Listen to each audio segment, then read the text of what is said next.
I remember the first time I heard about Dark Souls. It almost sounded like a legend, an impossibly difficult game that no one could hope to beat, no one but the strongest and most skilled of players. I also remember instantly being put off by that idea. But after hearing more about its massive world and its complex, often obfuscated lore sprinkled throughout, it became a legend that I finally had a desire to jump into. But I was terrified. How the hell could I muster up the courage to tackle this challenge only meant for the best of the best? After beating this game for the 4th time, looking back at my initial fear and the sort of mysticism that surrounded this game for me just feels stupid. I firmly believe games should be enjoyed by as many people as possible, but Dark Souls wasn't something that I almost missed out on because of an accessibility feature like a colorblind mode or some sort of button remapping. It's one of the only times I can think of where a tall tale like this became a barrier of entry to me. You used to see articles or videos titled The Dark Souls of Blank and nonsense like that. The story around Dark Souls was that it wasn't a game, it was a nearly impossible quest. Now, I'd like to think we know much better. I don't see that phrase as often anymore, and while Souls-like is a genre of its own now, it's not because of difficulty, it's because of the incredible unique game-changing design and mechanics that this series crafted. Dark Souls is a game I almost didn't play, and that idea that I may have never found this series, or this game in particular, saddens me so much. So that's why I want to talk about it. I want to profess my love for this game, all the amazing design it includes, and some of the stuff that needs improvement. Because I truly believe there might be someone out there who's been on the fence. Someone who's heard the stories like I have and decided this game isn't for me. And if this review manages to even convince a single person to jump into this incredible experience, then it'll all be worth it. The subtitle to this video is a bit of a joke in the community, a phrase from Dark Souls 3 that's been repeated numerous times. Take the plunge, you won't die. As I've worked on this script, played through the game, and introduced it to my friends, that message has struck a chord with me, and that's why I want to make it the thesis of this review. So, whether this game is entirely new to you, something you never finished, or a game you've completed a dozen times in a dozen different ways, I'd like to invite you to join me on this journey of why I adore it so much. Let's take the plunge together. Dark Souls begins with you creating your character, picking various starting loadouts and items, and being sent on your way to the first area. The customization is something that I found stressful when I first began, but now I deeply appreciate the control you have over your experience. Each class only starts out with different equipment, weapons, and some slight stat differences, but all of them lead to a very different experience. In addition, some of the classes begin with various kinds of spells, whether it be the fire-slinging pyromancer, the soul arrow-spitting sorcerer, or the cleric with your various healing spells. Each class lends itself to a different way to play, whether it be swinging massive hammers, swift daggers in your enemy's back, or casting ranged spells. I love the fact that I can return to character creation every time with a knowledge of weapons or spells available later on in the game and carve a new path for myself. And with classes only determining your starting equipment, it's possible for you to upgrade your stats or find equipment and change up your playstyle as you go. You can acquire any of the spells from the starting classes early on in your adventure, throw on some heavier armor and a great shield you might find, and maybe swap your quick dagger out for a slower, heavy-hitting Zweihander. The classes give you a jumping off point, each with their own unique quirks, and at no point are you locked out of switching to a new weapon or method of attack. These starting equipment sets are merely suggestions, something to play around with in the beginning area, while your actual character may change as you play depending on the kind of build you want or what equipment you manage to find. You're free to experiment as you journey through Lordran and find what you enjoy or what works best for the given situation. Nothing is set in stone, and there's a degree of flexibility there that can be hard to find in other RPGs. And what I truly love is that each option isn't created equally. Some weapons, equipment, and strategies are just genuinely better than others. There were several bosses that kicked my ass as a thief that I absolutely destroyed with my sorcerer. There's a lack of balance here, and in this case, that's a great thing. Dark Souls has no difficulty option. The game is almost completely static. A boss will usually have the same health, attacks, and resistances. The question is how you specifically want to tackle it and how tough you want that fight to be. Whether you play the game naked and unarmed or wielding the strongest spells in the game is completely up to you, meaning your experience can be exactly as easy or grueling as you want. It let me breeze through the game and worry a little bit less about putting myself in danger while exploring, and lets the really talented people beat it at level 1 or only with a bow or hell, even with a goddamn steering wheel. And there's no better playground to let you come to grips with your starting equipment and give you a taste of what the game is like than Undead Asylum. The Undead Asylum has a monumental task to accomplish, and that's preparing you for the world outside. It needs to provide you the basics, tease you with what's to come, and push you down on a soft mattress before the rest of Lordran becomes available to you. As soon as the game begins, a corpse falls into your little cell with a key that allows you to leave. Already the game is teaching you something, picking up items off bodies and using keys to open doors. Even the tutorial messages on the floor are secretly telling you, hey, there will be orange messages around that might be helpful. You can read them or skip them, entirely up to you. Even though there aren't really any other developer messages like these, it trains you to get information from any other orange messages on the ground, which other players can leave as hints, warnings, or sometimes traps. The Undead Asylum's only tutorial text is really just controls, and yet, before we've even gotten to the first bonfire, the game has taught you a ton about how it works and how you interact with the world. The game then throws you into the first boss fight, and it's a fight you won't really be able to win the first time you enter without either a lot of skill and patience, or firebombs. This roadblock not only offers a fun opportunity to players who may want an extra challenge and a cool reward for killing the demon early, it also serves to teach newer players that it's okay to run from a fight. As you head deeper inwards, you're given your weapons, shield, and Estus flasks. There's also a boulder trap here, and it's not the last time you'll see an environmental hazard like this. This guy here gives you the real first goal to chase after too, ringing this Bell of Awakening. You've got an opportunity to deal with both ranged and melee enemies, and a slightly tougher fight if you opt to explore a bit more. Combat is relatively simple. In terms of offense, you have a regular attack, strong attack, leaping attack, and a kick to break down an enemy's guard. Some of these moves change or function differently depending on the weapon you have equipped. You can also attack an enemy from behind to do massive damage by performing a backstab. In addition, you can parry an attack with your shield at the right time to stagger an enemy and perform a devastating counterattack. In terms of defending yourself, you can raise your shield to lose some stamina instead of some health, or opt to roll out of the way. The speed and length of your roll depends on how much equipment you have at any time compared to your equipment load. Once you've got an idea of how combat works, you're put in a position above the Asylum Demon, giving you an opportunity to use a plunging attack by falling off and attacking in the air. And again, there aren't any fairies to spout this information to you or text boxes barring your progress. You just read the controls, and everything else is just presented to you in this concise, hidden way. To anyone playing through for the first time, it gives them all the basic details they need to know, and for someone like me who's gone through it so many times, there are opportunities for interesting challenges like beating the Asylum Demon before grabbing your equipment, or you can just as easily sprint through and start the game proper. It's such a fantastic beginning area. It's also where you'll notice the emphasis on sound that this game has. For the most part, there isn't a lot of music in Dark Souls. You'll hear some in the background of a few key areas, or bombastic, terrifying tunes as you clash with the bosses of the game. But these are more of the exception to the rule, as most areas are completely silent in terms of background music. I believe this is a very deliberate choice though, so that you can focus on the strength and majesty of the sound design. Whether it be the sound of a heavy dodge roll, the sounds of the poison swamp squishing beneath you, or the metal clanking loudly against the wall from your heavy swings, the sounds of Dark Souls are a marvel. It's part of the reason why I find myself so easily lost in this world, and it explains why so many of these sounds have become iconic now. After getting a lift from a friend, we arrive at Firelink Shrine, which will be your main hub for most of the game. It connects to a ton of different areas, gives you a bit more essence to start with than the other bonfires, and it's also where most NPCs will appear and open up shops. Of course, there's only really one NPC here right now, and he's kind of a jerk.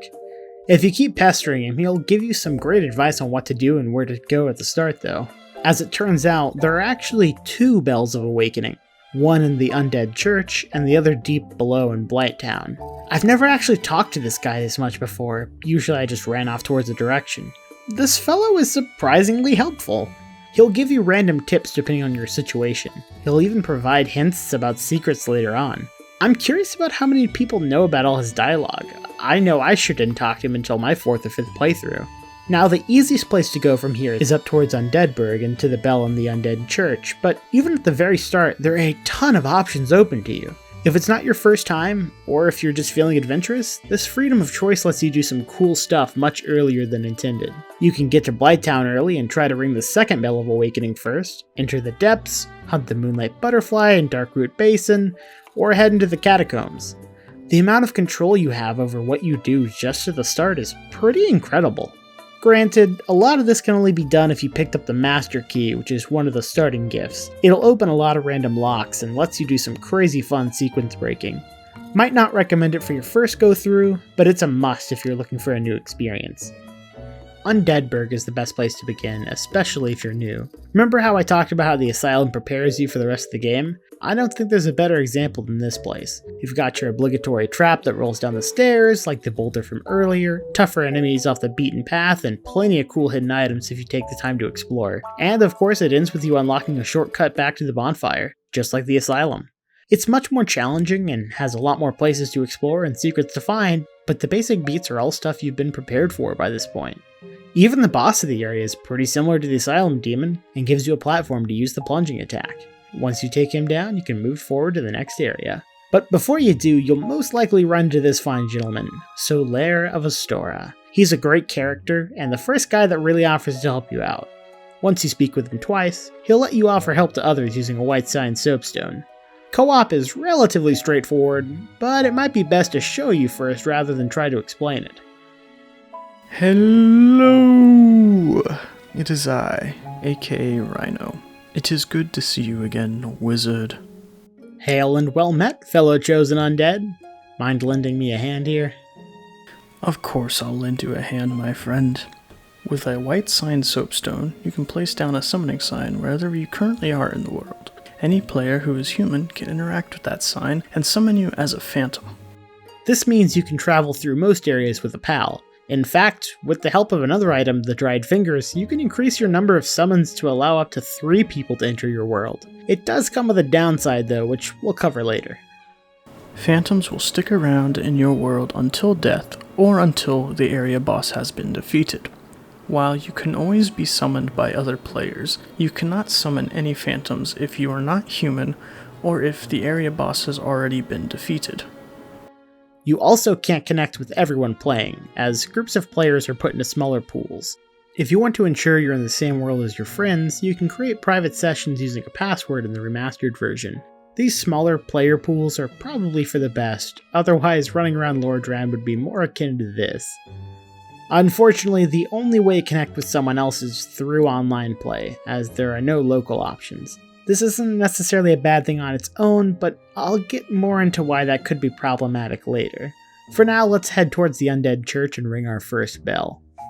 This area has a few ways to progress.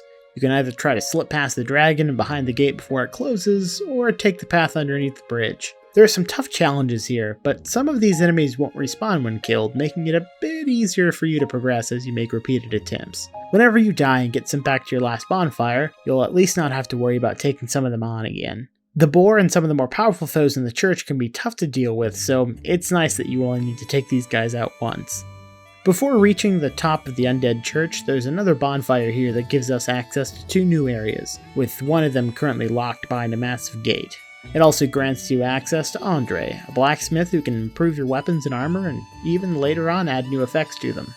This is probably a good time to take a break and discuss leveling up as well. As you kill enemies, bosses, and sometimes pick them up, you'll gain souls, which you drop when killed. These souls can be used as currency to purchase items, spells, and upgrades, as well as leveling up your character. You can level up at any bonfire as long as you have the required souls, and by doing so you can increase any stat of your choosing. Each one of these stats affects your character in different ways, which you can see by adjusting them and watching some of the numbers change. Vitality affects your maximum hit points, Endurance will grant you more stamina and allow you to carry more without being weighed down, Attunement will increase how many slots for carrying various spells you have, Strength and Dexterity will increase the damage of certain weapons, and some weapons require baseline strength or dexterity to wield properly. You can two-hand any weapon to lower that strength requirement, but unfortunately this doesn't affect the dexterity requirement. Resistance will increase your defense against some types of attacks, but is mostly worthless. And finally, Faith and Intelligence will increase the damage of some spells or allow you to equip new ones when reaching a certain requirement. All weapons have something called scaling, which means as your stats increase, so does the damage the weapon deals. The stats that affect the weapon's scaling and to what degree they increase the damage can be seen on this screen. Each letter means a stat will affect that weapon's damage, and higher letters mean your weapons will gain more damage from each point in that respective stat. The scaling can be upgraded by a little bit by improving your weapons at the blacksmith, but some weapons will always tend to scale better than others. Unfortunately, this is where one of my main complaints comes in. With different weapons needing different stat values to wield and no way to reallocate those stat boosts, it can be hard to switch your playstyle and try new weapons or spells as you progress. Initially, this isn't a huge issue, as leveling up is rather cheap, but as you progress, increasing your stats becomes harder and harder to do as the soul cost increases. This means if you decide after picking up some heavy weapon that requires 50 strength, if you want to swap over and only have, say, 30 strength, you'll have to get 20 more strength, and getting 20 more level ups may take a lot of grinding, or you may progress so far that you end up beating the game by that point. With strength, this isn't as much of an issue here thanks to the aforementioned two-handing mechanic, but with spells or dexterity weapons, you're out of luck. Later, Dark Souls did address this issue, and it's not something that bothered me too much on my playthroughs, but as a new player, it unfortunately means that sense of experimentation and discovering what playstyle or weapon type you enjoy is only really present in the very beginning of the game, and it becomes much harder to do as time goes on and as level ups become more expensive and stat requirements grow in size. It's by no means a big enough issue to bring the game down, thankfully, as there are still so many different weapon types that even if you're stuck with mostly strength or mostly dex weapons due to your stat spread, you still have a ton of options to choose from. And it isn't impossible to switch up later on, just a very difficult and often time-consuming process.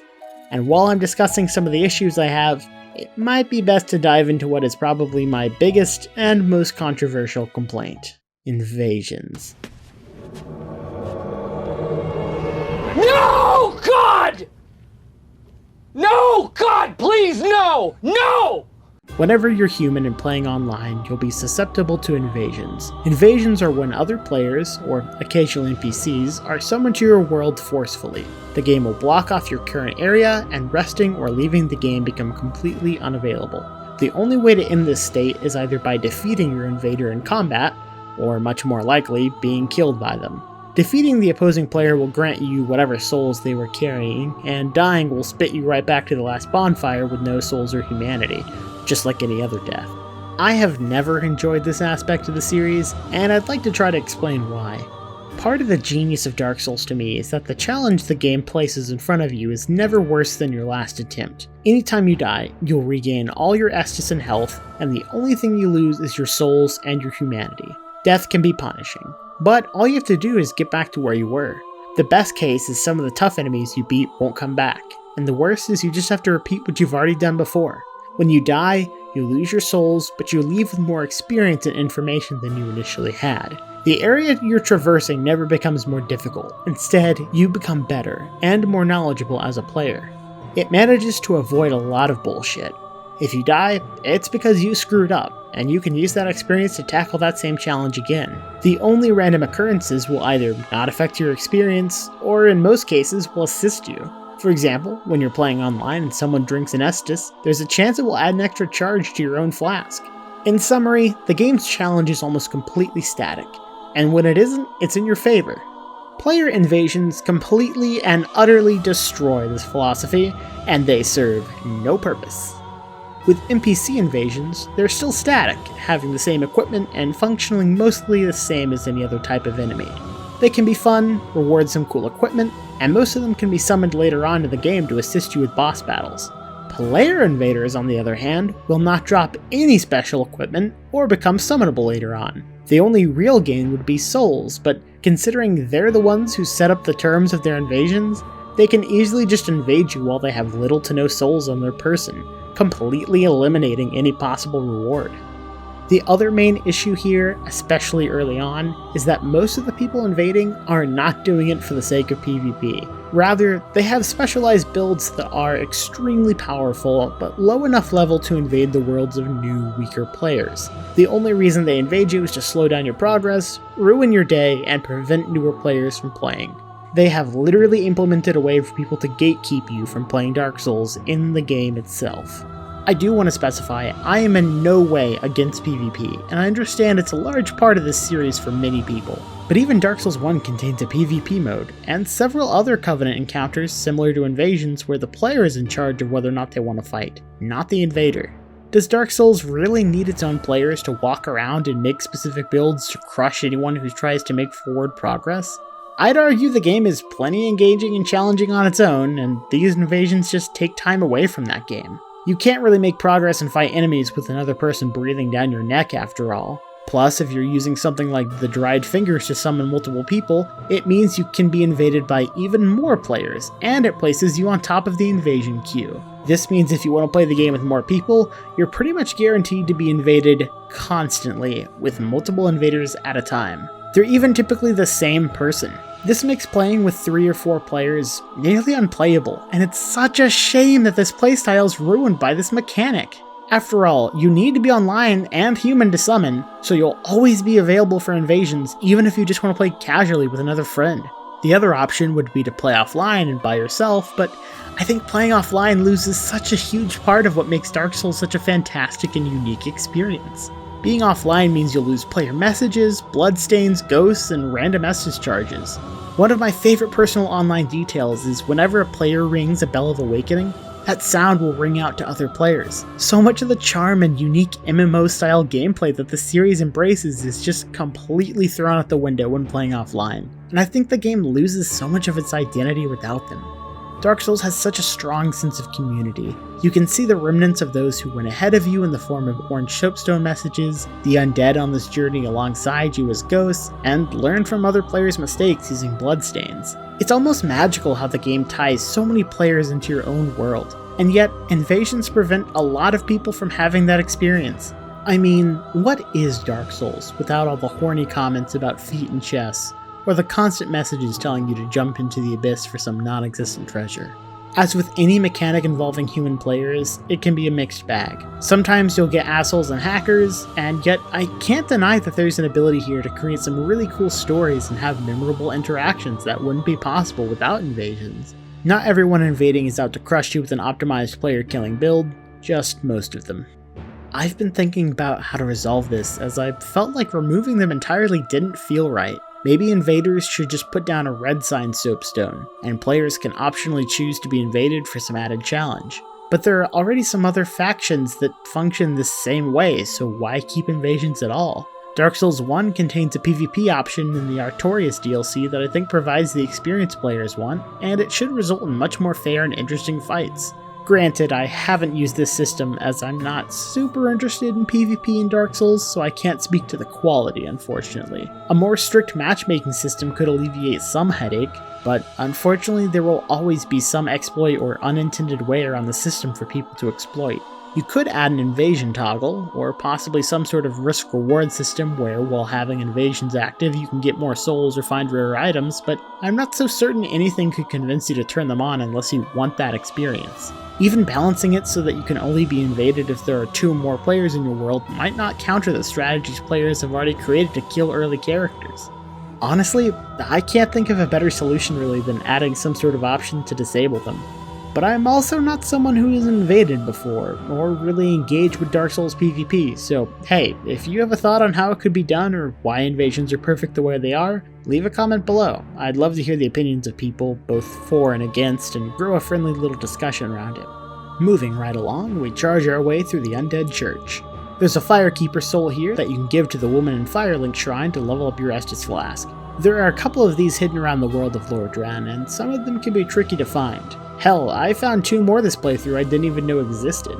That's an aspect I continue to appreciate as I play this game. I did 3 playthroughs for the process of this review, a solo dexterity build on my Switch, a sorcerer all bosses run, and when half of that footage got corrupted, I did a pyromancer playthrough where I skipped several areas and bosses using alternate routes and the master key. Whether it be taking shortcuts, finding secret paths, or discovering brand new items and equipment, each one of my playthroughs ends up being a very different experience. AKA Rhino and I slay the Bell Gargoyles, and he's returned to his own world now that the area's boss is defeated. Do you have any last words, brave hero? Subscribe to me on YouTube and follow me on Twitch at AKA Rhino.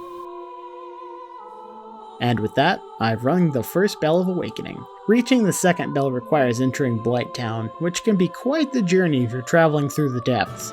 It's long and hard, but it also means you'll face some extra bosses, come across more items and equipment, and have more chances to level up and master combat a bit more. If you want to just avoid the headache and move on to the next part of the game, there are several ways to enter through the back of Blighttown and head straight for the second Bell of Awakening. I've grown quite a bit of fondness for this area as time has gone on. What once was a major roadblock I dreaded is now something I enjoy taking a bit more slowly and finding every possible path or hidden item. Blighttown is pretty miserable, with poisonous swamps slowing you down everywhere, but whenever I travel through it, it always feels like a mark of progress. How many deaths will it take before I reach the bottom this time? How many secrets can I discover? Dark Souls does a really excellent job of making you feel like you've progressed, both as a character and a player. You'll even encounter some bosses later on as regular old enemies, which definitely drives home this idea of becoming increasingly powerful as you mow down Capra demons that gave you so much trouble before. Quelaag is an excellent boss, with mostly slow, highly telegraphed attacks. I think that's very intentional as well, as she can be your second boss or your seventh, meaning it's possible players will battle her at very different levels. Again, I think this ties into the idea of Dark Souls being as difficult as you want it to be, which is a degree of freedom I still find intoxicating. With both bells rung and several bosses now defeated, you'll get a cutscene of that fortress from earlier opening its gates. I love the fact that you can visit the entrance to Sin's Fortress at the beginning of the game. Just like that spooky door to Kraid in Super Metroid, it sticks out in the back of your head until the gate finally opens and you know exactly where to go. And with Blighttown's exit leading right back up to Firelink, which has an elevator back to Undead Parish, it's not that much of a trek to return. Once you've returned to Firelink Shrine, you'll also meet a new friendly face, King Seeker Frampt, who will act as your guide for the remainder of the game. It's up to you to pass through Sin's Fortress and into Anor Londo to claim the Lord Vessel. Sin's Fortress can be super grueling, but as with any Dark Souls experience, you'll learn more and more about its enemies and hazards as you progress. It's probably one of my least favorite areas, even though there are some neat hidden oddities if you poke around enough. In contrast though, the boss here is an absolute joke, especially with the help of my boy Tarkus. You can win just by summoning this guy and letting him take care of the fight for you. Dark Souls 1 doesn't always have the best bosses, but thankfully the next fight is fantastic. Anor Londo is such a highlight of this game. It's an absolutely gorgeous area, has some of the best and toughest sections, and has what is probably one of the most beloved fights in the series. To me, this is the point where Dark Souls starts to tighten its grip up a bit and live up to its promise of depth and difficulty. This can be to the point of frustration, unfortunately, as dealing with the rotating elevator platform and lengthy travel time can make each death sting just a bit more. Also, this Silver Knight here, by far the worst enemy in the game to me. Getting past him is miserable, and to make matters worse, the next bonfire is just on the other side. I'm kinda curious now, which specific enemy in the game is your least favorite? Let me know in the comments. Anor Londo is also where you'll run into Solaire again. You can also run into the giant blacksmith, and he can turn your maxed out weapons and boss souls into boss weapons, which is the coolest shit ever. It's a bit annoying that you won't have access to them until about halfway through the game, but it's not too big of an issue. I love the fact that you can craft the very weapons that earlier bosses tried to cut you down with. Dark Souls puts so much love and lore into each and every weapon, especially the boss weapons. They almost feel just as much as characters as the bosses themselves. Standing between you and the Lord Vessel is what I believe to be one of, if not the most difficult fight in the game. Dragon Slayer Ornstein and Executioner Smo. A tag team of trouble, especially if you're playing through by yourself. I think that's most likely why Solaire and his summon sign are here, just as a casual reminder that you don't have to take on the challenge alone. Ornstein uses fast lightning charged spear attacks, while Smo is much slower and uses his huge hammer. They both have their strengths and weaknesses, and ignoring either one of them while fighting with the other can result to a quick death. Taking one of them down during this 2-on-1 fight is hard enough, but whoever you kill first will be absorbed into the other, completely healing them and giving them new power. For Ornstein, he'll take Smo's huge size, whereas Smo will gain Ornstein's lightning ability. This fight is an incredibly difficult test, and it's here to really put you through the ringer. If you can handle these two on your own, then the second half of this game is yours to conquer. Personally, they absolutely destroyed me when I played through initially. Even with Solaire's help, it took tons of attempts and assistance for me to push through. Then in my Sorcerer playthrough, I melted them down like nothing. As with any Dark Souls challenge, the difficulty is primarily dependent on how you're tackling it. These guys are one of the toughest fights in the game, but you do have the option to overcome the challenge alone and revel in the triumph that results from it, summon allies to split their attention and wear them down, or abuse their weaknesses and push them over like nothing. There's no wrong way to go about it, and each one can be tons of fun. For those hardcore players, this is the test that wants to weed out the weak, and for a more casual playthrough, they're still an incredibly engaging and memorable fight. They're so great that they just copy Ornstein and paste him into Dark Souls 2 as a boss. With another victory under your belt, it's time to acquire your prize, the Lord Vessel. With this bad boy, the entire game is fully open to you. Not only can you now freely warp between various key bonfires, allowing you to easily traverse the world and go back to acquire more materials and weapons, you also remove these golden fog walls around the world. One of these is right next to the beginning of Anor Londo, and depending on how much exploration you've done, you may have even seen some of the other ones. It's another perfect example of Dark Souls teasing you with what's to come, making you curious about the golden walls and what might lie beyond, right before it not only opens the wall, but shows you where there are actually 3 new areas available to you. Exploration has always been a key part of the game to an extent, with the various different paths and optional areas or bosses, but this to me is where the game finally lets you off the leash and says, okay, now you're ready. Everything is left open to you all at once. There's an immediate sense of wonder unlike anything else I've played, and it also means each time you can tackle these areas in a different order upon a repeat adventure. It's an idea that I think is reflected more in this moment than even the various ways to ring the bells of awakening. With the Lord Vessel in hand, there's one final mission that stands between you and succeeding Gwyn, Lord of Cinder. In order to open the way, you need to acquire 4 powerful souls of those close to Gwyn. Grave Lord Nito, hidden deep within the Tomb of Giants, Seath the Scaleless, a dragon who betrayed his own kind, the 4 kings, leaders of New Londo who were corrupted and sealed away, and finally the Witches of Izalith, who have become twisted into the bed of chaos. Most of these locations are on opposite sides of the world, meaning being able to warp using the Lord Vessel will be incredibly helpful in your journey. I love most of these areas, although the darkness in the Tomb of Giants can be incredibly irritating. I died several times on my way to Nito just from walking off in the dark, and the whole area can be pretty rough to traverse through, even with the lantern or light spell. Luckily, the final fight against him and his undead army is pretty awesome. The Duke's Archive in particular has always stood out to me. The fact that it's so clean and well kept after all these years I find to be both surprising and kind of off-putting. It almost gives it this clinical aura that feels very different to me than the other locations. Even Anor Londo has its dark side once the illusion is gone. I will mention the fact that because it's impossible to win against Seath initially, this does guarantee a death in order to progress without doing some skips or glitches. It's a rather frustrating, albeit minor annoyance. I also deeply appreciate the fact that Pinwheel grants you the ability to spend more humanity to increase the Estus of a bonfire, which increases from 10 to 20 thanks to the Rite of Kindling. It also means he's a very useful target to go after as early as possible, even though it requires battling through the rather difficult catacombs. Despite some minor complaints, I think this final quest is a great way to end the adventure, except for one tiny little thing. The Bed of Chaos is an absolutely abysmal excuse for a boss. One of my biggest pet peeves in games is when a game includes platforming despite the fact it isn't a platformer. The Simpsons Hit and Run had this problem, and unfortunately Dark Souls has got a bit of that bug too.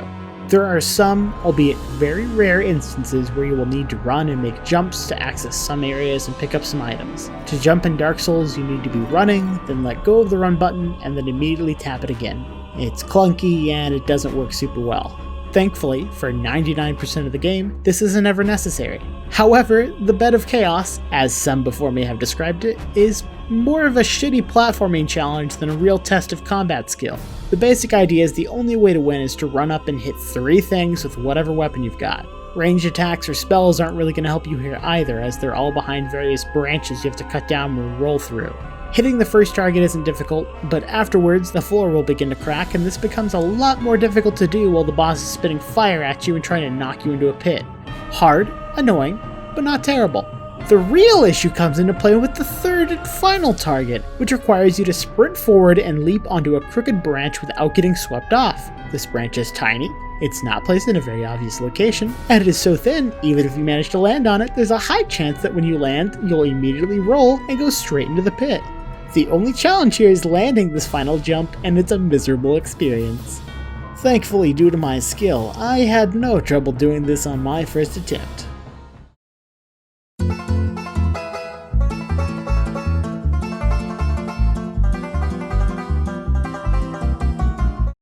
Similarly, New Londo Ruins can also be a bit of a pain in the ass, as it's teeming with ghosts that can only be hit if you have the cursed effect.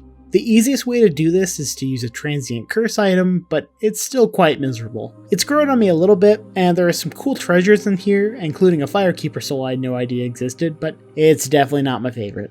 In order to fight the boss here, the Four Kings, you actually need a special ring from another boss, Great Grey Wolf Sif. You can battle any of these guys whenever, you just need to pay Andre for the key to enter where Sif is located. Or, as I found out for the first time by accident, you can enter the back of this area by taking a ladder up from the waterfall, skipping the angry NPCs guarding the entrance and easily taking Sif down. You can actually fight this guy as early as after the Taurus Demon, or even before it if you have the Master Key. And with the ring being the only requirement, you could hypothetically take on the Four Kings not too long afterwards. I should try that sometime. The actual boss fight with the Four Kings isn't all too interesting, unfortunately. You do have to make sure you kill each one quickly before the others spawn, but otherwise there's not much to it. At this point we have the 4 souls we need to open up the entrance to the Kill Under the First Flame. But before we wrap up, I should probably briefly touch on the game's DLC, which is included in the remastered or Prepare to Die edition.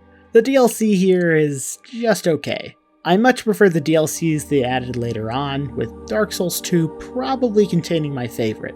In order to enter both of them, you'll need to pick up 2 items. One is a peculiar doll, which spawns in your cell when you return to Undead Asylum by curling in a ball at the top of Firelink Shrine. This allows you to enter the painted world of Ariamis through the large painting in Anor Londo.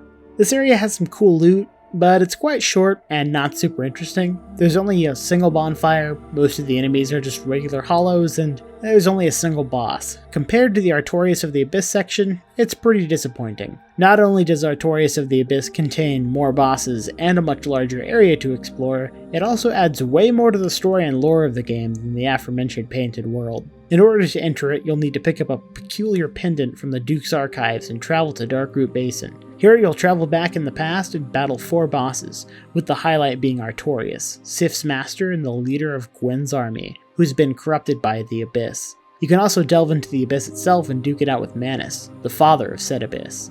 In addition, you'll also have to take down the Guardian of the Sanctuary to enter this area, and Black Dragon Calamite. It's a super cool area, and as I mentioned earlier, it's also where you can access online PvP. The reason I mention the DLC now rather than later is because once you fight Gwen, your adventure ends, so it's best to make sure you take care of everything you want to do beforehand. Whether it be finding and taking on some optional bosses, finishing NPC quest lines, or improving your gear, it's best to do that before entering this final area. And while I take care of all that, let me really dive into what I adore so much about this game compared to its successors. There's a thrill that comes from sequence-breaking games, finding new ways to skip content and shatter the intended order of events. In a game like Super Metroid, these primarily come from various exploits or glitches, tricks the developers didn't intend on you performing that were just included by accident. This is in no way me trying to knock Super Metroid down a peg, it's just amazing to me that along with all the other good design present, these sequence-breaking elements complement the game so well, despite the fact that, they weren't really intended to be there in the first place. From Software has managed to capture so much of what makes sequence breaking fun in the design of Lordran. A lot of the excellent design I've recently seen comes from developers simply acknowledging the skill or creativity of its player base. Mario Odyssey hides huge stacks of coins in places that seem nearly unreachable, as if to say, hey, good job, we knew you might try that one. Dark Souls 1 provides you with so many opportunities to spit in the face of its ideal path, between the magnificent design of its world, the many small interconnections between each area, and the fact that the Master Key exists in the first place. I believe From Software did this intending for the player to carve out their own path through Lordran.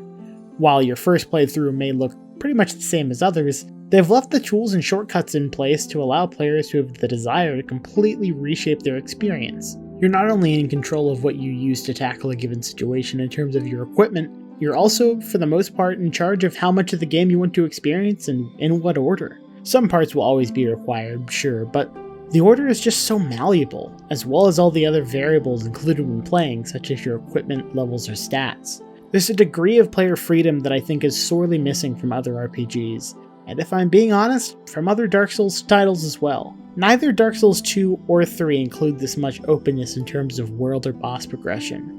The huge interconnected world full of shortcuts and hidden paths is something that for the most part is only contained within the first game of the trilogy. Despite loving the Souls series and enjoying 2 and 3, there's just a magic here that comes from running through Dark Souls 1 that these games seem to lack. This is an entirely personal preference, and I do think that these more streamlined experiences make them easier points of entry, and they've got their own strengths, but God, I simply adore the design of the original Dark Souls. So here I am again at the very end, cutting through Black Knights on my way to Gwyn. I can't help but feel as though this final area's length is to give you time to reflect on your journey up to this point. The victories and losses, the clever plans and the unexpected consequences, the new paths traveled and secrets uncovered, all the mountains you've climbed to get here, and how many times you got to pause and look down below to see where you began. It all culminates with this fight. Fighting Gwyn can be tough for some, while for others it's a walk in the park. For my first time, it was truly the ultimate test of my skill. Now, he's just a formality. Each journey is different, and I think Gwyn will mean something different to you at the end of your journey. It's interesting that he's one of the only bosses that resembles the player, and he can even be parried as if he were a normal enemy. Perhaps there's some deep meaning to be gleaned from this battle. That the true demon, monster, or evil is just man. Or absolute power corrupts absolutely. Or maybe just... There's always a bigger fish. Nonetheless, Gwyn, Lord of Cinder, falls. At this point, it's up to you if you should rekindle the flame and extend the Age of Fire, or walk away and allow humanity to rule the Age of Dark. Either way, the credits will begin to roll.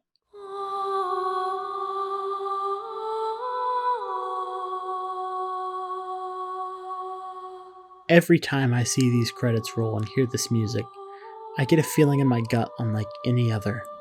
It's the perfect completion of a journey, and yet I've seen it so many times at this point. With a Knight of the Sun by my side, with a group of friends, by myself, exhausted and exhilarated after countless tries, and now, after waltzing in and putting Gwyn down like a sick dog. Every time I've experienced this fight in these credits, it's been in a different way, and that's why I love it. That's why I keep playing, because it never is the end. Even right after the credits roll, the game begins again, without any input of the player, offering a more difficult version of the quest before. And I believe that's a very deliberate choice, because Dark Souls 1 to me is about a journey, not a destination. It's a journey you're free to craft all your own, with the locations, battles, roads traveled on, and challenges conquered completely up to you. As a powerful sorcerer, as a friend of sunlight, as a vicious knight. And even with as many journeys through it as I've taken, they're always brand new. New areas, new weapons, new secrets, new bits of lore. But I always come to the same conclusion. I'm not done with Dark Souls. I'm only just beginning.